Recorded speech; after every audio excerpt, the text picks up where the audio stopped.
جب سلولی فلیکسیبلی کسی کو دین کی طرف بلانا، ان کو آسانی دینا کہ آپ صرف فرض پڑھ لو، آپ صرف آج پڑھ لو، آپ ایسے پڑھ لو، تھوڑی تھوڑی پڑھ لو، یا پھر اب قرآن بھی اگر کسی کو پڑھا رہے ہیں تو ایسے نہیں کہ چلو ایک ایک پارا روز پڑھو، بچے بھی تنگ پڑ جاتے ہیں نا، اگر آپ بچوں کو کہیں کہ ایک پارا روز پڑھو تو بچے بھی تنگ پڑ جاتے ہیں، ایک پیج پڑھو، آدھا پیج پڑھو، اس کو سمجھ کے پڑھو.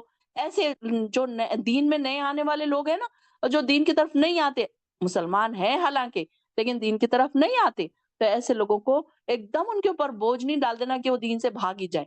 اب یہ دیکھیں کہ انڈیا میں 17 رکعت عشاء کی نماز سوچ کے لوگ عشاء کی نماز ہی نہیں پڑھتے، بلکہ ان کو آپ یہ بتائیے کہ آپ 4 فرض 2 سنت 3 وتر ہی پڑھ لیجئے خالی، تو کم سے کم وہ عشاء کی نماز تو پڑھ لیں گے. بہت سارے لوگ اسی وجہ سے نہیں پڑھتے کہ نہیں نہیں عشاء کی بہت نماز ہوتی ہے، اب تھک جاتے ہیں نا دن بھر کے کام کاج کے بعد. تو ان کو یہ بھی بتائیے کہ سلو اتنا بھی آپ پڑھ لیں گے تو اللہ اس کا اجر دینے والا ہے، فرض کا بھی اجر دینے والا ہے اللہ تعالیٰ. تو یہاں پر بھی یہ بتایا جا رہا ہے کہ کیسے کہ نیکی کی طرف ان کو بلایا جا رہا ہے. نشے کے لیے ان کو کیا کہا گیا؟ سب سے پہلے کہ ان کو شراب کے فائدے کچھ بتائے گئے، ان کو کہا گیا شراب میں کچھ فائدے اور کچھ نقصان بھی ہیں، پہلے یہ بتایا گیا. پھر اب کیا ہوا کہ جب صحابہ کرام نے یہ بات سنی تو شراب چھوڑ دی، کچھ صحابہ نے چھوڑ دی.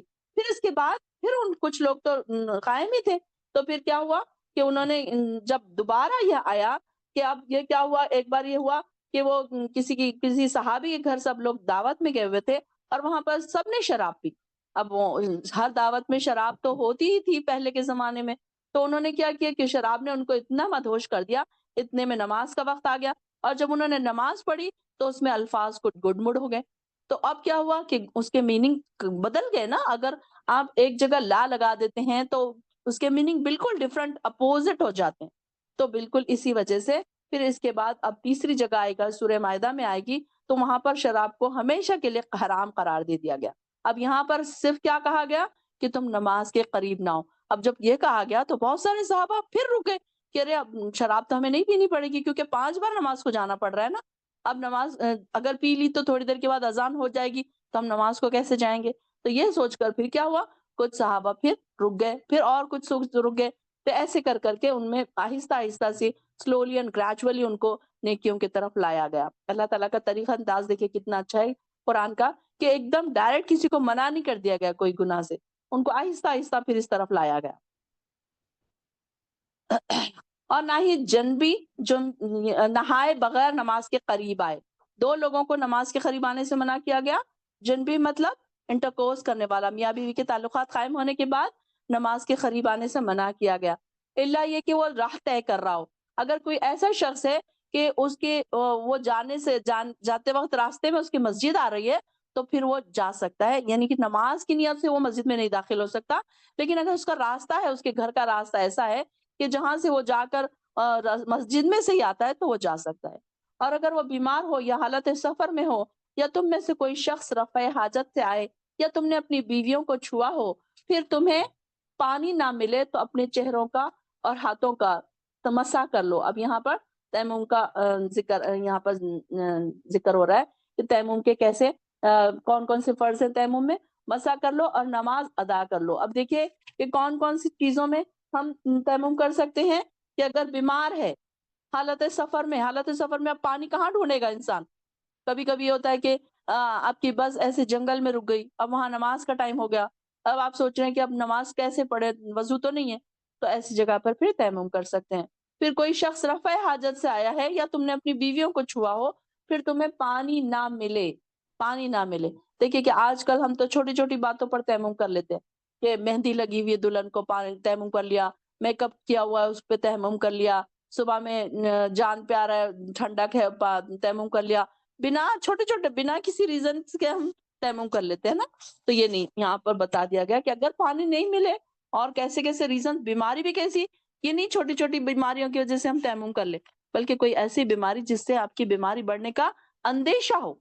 اب کے بھی بہت تیز بخار ہے، اگر آپ اس میں وضو کر لیں گے تو ہو سکتا ہے کہ آپ کی بیماری بڑھ سکتی ہے، تو پھر ایسی بیماری میں آپ تیمم کر سکتے ہیں.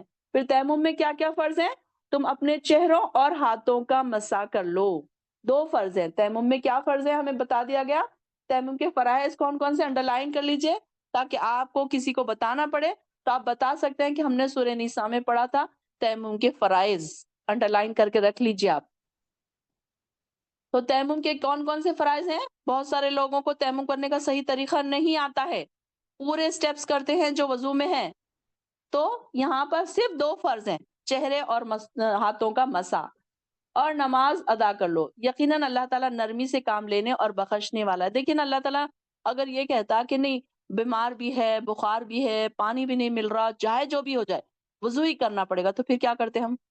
اللہ تعالیٰ کتنا رحم دل ہے نا اپنے بندوں پر، کتنا نرمی سے کام لیتا ہے اللہ تعالیٰ. الحمدللہ، سبحان اللہ بحمدہ، سبحان اللہ العظیم.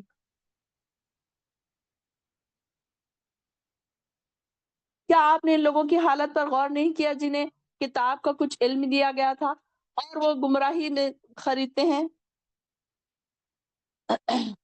اور وہ گمراہی خریدتے ہیں اور چاہتے ہیں کہ تم بھی راہ سے بھٹک جاؤ. اللہ تمہارے دشمنوں کو خوب جانتا ہے، تمہاری سرپرستی اور مدد کے لیے اللہ ہی کافی ہے. یہودیوں میں سے کچھ لوگ ایسے بھی ہیں جو کتاب کے کلمات کو ان کے موقع محل سے بدل دیتے ہیں اور اپنی زبان کو توڑ مڑوڑ کر دین میں تانا زنی کرتے ہوئے یوں کہتے ہیں سمینا و عصینا، اور اسما غیر مسمعین، اور رائنا کی بجائے سمینا و اطانا اور اسما اور انظرنا کہتے ہیں. تو یہ ان کے لیے بہتر ہے، ان کے لیے بہتر اور بہت درست بات تھی اگر وہ مگر اللہ نے تو ان کے کفر کی وجہ سے ان پر لعنت کر دی. اب ان میں سے سوائے چند لوگوں کے ایمان لانے والے نہیں. اب یہ دیکھیے کہ ان کی یہودیوں کی شرارت کی بات یہاں پر بتائی جا رہی ہے کہ وہ رسول اللہ صلی اللہ علیہ وسلم کی مجلس میں آتے تھے نا، تو 3 طرح کی حرکتوں کا ان کا ذکر ہو رہا ہے کہ جب کوئی حکم الہی سنتے تو کیا کرتے؟ سمینا زور سے کہتے، اور اسینا دل میں کہتے. اسینا کا کیا مطلب ہے؟ ہم نہیں سنیں گے، ہم نہیں مانیں گے.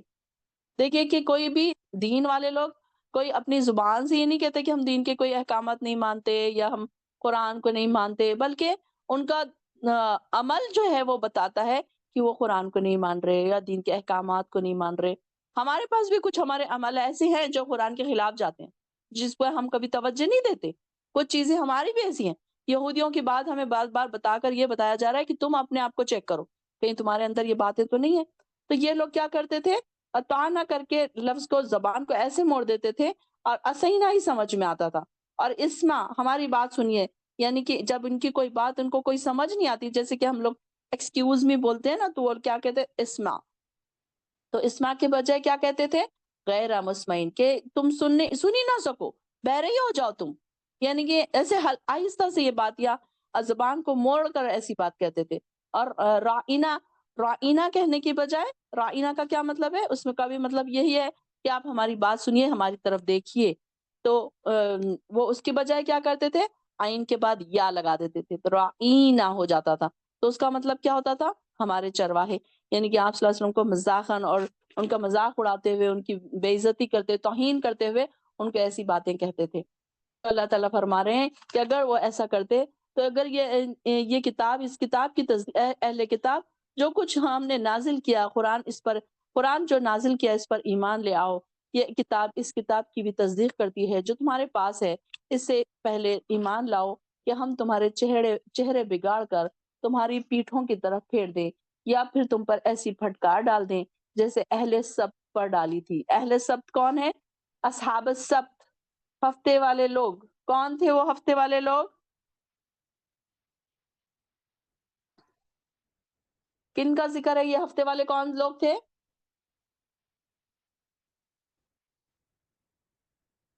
ہاں، جو بندر بنا دیے گئے تھے. Very good. یہودیوں میں سے ان کو کیا کہا گیا تھا؟ کہ ہفتے والے دن ان کا عبادت کا دن، ہفتے والا جو دن تھا ان کی عبادت کا دن تھا نا. تو ان کو کیا کہا گیا تھا؟ ہفتے والے دن مچھلیاں نہ پکڑیں. تو انہوں نے کیا کی تھی کہ انہوں نے اتوار کے دن انہوں نے گڑھے بنا لیے تھے، اور ہفتے کے دن وہ نہیں پکڑتے تھے، اور جا کے مچھلیاں ساری کی ساری وہ گڑھے میں جمع ہو جاتی تھی، تو اتوار کے دن وہ جا کر اس کو لے لیتے تھے. تو ان کے اوپر اللہ تعالیٰ نے کیا کیا؟ ان کے اوپر لعنت کی، اور ان کو اللہ تعالیٰ نے اہل سبت پر، اصحاب سبت پر اللہ تعالیٰ نے لعنت ڈالی، اور اللہ کا حکم نافذ ہو کر رہا.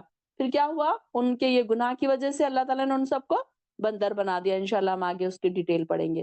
اگر اللہ کسی کے ساتھ، آیت 48، بے شک اللہ نہیں بخشتا اس بات کو کہ اس کے ساتھ کسی کو شریک کیا جائے، اور اس کے سوا دوسرے گناہ جسے وہ چاہے معاف کر دے، اور جس نے کسی کو اللہ کا شریک بنایا اس نے بڑے جرم کا ارتکاب کیا۔ کیا آپ نے ان لوگوں کو نہیں دیکھا جو اپنے آپ کو بڑا پارسا پاک باز بتاتے ہیں، بلکہ اللہ ہی پاک بناتا ہے جسے چاہتا ہے، اور ان پر تاگے برابر بھی ظلم نہ ہوگا۔ آپ دیکھیے تو اللہ پر یہ کیسی کیسی جھوٹی باتیں لگاتے ہیں، اور یہی بات مجرم ہونے کے لیے کافی ہے۔ آیت 51، کیا آپ نے ان لوگوں کو نہیں دیکھا جو جن کو کتاب کا ایک حصہ ملا ہے، وہ پھر بھی بتوں اور شیطان پر ایمان رکھتے ہیں، اور کفار کے بارے میں کہتے ہیں کہ یہ تو ان مسلمانوں سے زیادہ راہ پرست ہے۔ یہی لوگ ہیں جن پر اللہ نے لعنت کی ہے، اور اللہ جس پر لعنت کرے تو تم اس کا کوئی مددگار نہ پاؤ گے۔ ایک منٹ، اب یہاں پر دیکھیے آیت نمبر 51 میں جبت اور تاغوت کا ذکر ہے۔ جبت اور تاغوت کیا ہے؟ یعنی کہ جبت کیا ہے کہ یعنی ایسی چیزیں جبت دراصل وہم پرستی ہے، خرافات ہے، جس میں جادو، ٹونے ٹوٹکے، جنتر منتر، سیاروں کی انسان کی زندگی پر کیا اثرات ہو رہے ہیں، ستاروں کے کیا اثرات ہو رہے ہیں، وہ انسان کرتا ہے نا، اس میں وہ بتاتا ہے۔ تو یہ ساری چیزوں سے کیا ہے، یہ جبت ہے یہ۔ اور کیا ہے؟ فال گری لینا، گنڈے، تعویذ، انسان، یہ ساری چیزیں کیا ہے؟ جبت ہے۔ اور تاغوت کیا ہے؟ تاغوت یعنی کہ ہم نے اس کے بارے میں بہت ڈیٹیل، یہ والی آیت کو ہم نے بہت ہی ڈیٹیل ایکسپلین کیا ہے، تو ضرور آپ لوگ بھی اس کے ڈیٹیل ایکسپلینیشن ضرور سنیے آپ لوگ۔ تاغوت کیا ہے؟ تاغوت ہر وہ باطل چیز ہے جو اللہ کے احکام سے دور کر دے، انسان کو دور کر دے۔ اب یہ اس میں حکومت بھی آ جا سکتی، یا پھر کوئی گاؤں کے چودھری بھی آ جا سکتے، یا کوئی پیر مشائخ بھی آ جا سکتے۔ اب جیسے کہ بادشاہ تھے پہلے کے زمانے میں، فرعون تھے، نمرود تھے، سرکش بادشاہ تھے نا، تو وہ اللہ کو، اپنے آپ کو اللہ کہہ کر کیا کرتے تھے؟ وہ اللہ سے دور کر دیتے تھے۔ تو یہ ساری چیزیں جبت اور طاغوت میں آئیں گی۔ ایسی بہت ساری چیزیں جو ہمیں اللہ تعالیٰ سے دور کر دے، اللہ کے احکامات ماننے سے انکار کر دے، تو وہ ساری چیزیں طاغوت میں آ جائیں گی پھر۔ آیت 53، کیا ان کے پاس کوئی سلطنت کا حصہ ہے؟ اس صورت میں تو وہ لوگوں کو ذرا سی چیز نہ دیتے۔ کیا وہ دوسرے آدمیوں سے اس چیز پر حسد کرتے ہیں جو اللہ نے اپنے فضل سے ان کو عطا کی ہے؟ تو جو ہم نے ابراہیم کے خاندان کو کتاب دی اور حکمت دی، اور ہم نے ان کو بڑی سلطنت دی، تو جو ان میں سے بعض تو اس پر ایمان لائے اور بعض نے روگردانی کی، اور جو ان کا نام مانے ان کے لیے دوزخ کی دہکتی ہوئی آگ کافی ہے۔ بے شک جو ہماری آیت سے منکر ہوئے تو ہم ان کو جلدی ہی آگ میں ڈال دیں گے، جبکہ ان کی کھال جل جائے گی تو ہم اس کی جگہ فوراً دوسری کھال پیدا کر دیں گے تاکہ عذاب کا مزہ چکھتے ہی رہے۔ بلا شبہ اللہ زبردست اور حکمتوں والا ہے۔ چلیے یہاں پر ربا ہو چکا ہے، یہاں تک انشاءاللہ بس کرتے ہیں۔ وآخر الدعوانا ان الحمد للہ رب العالمین۔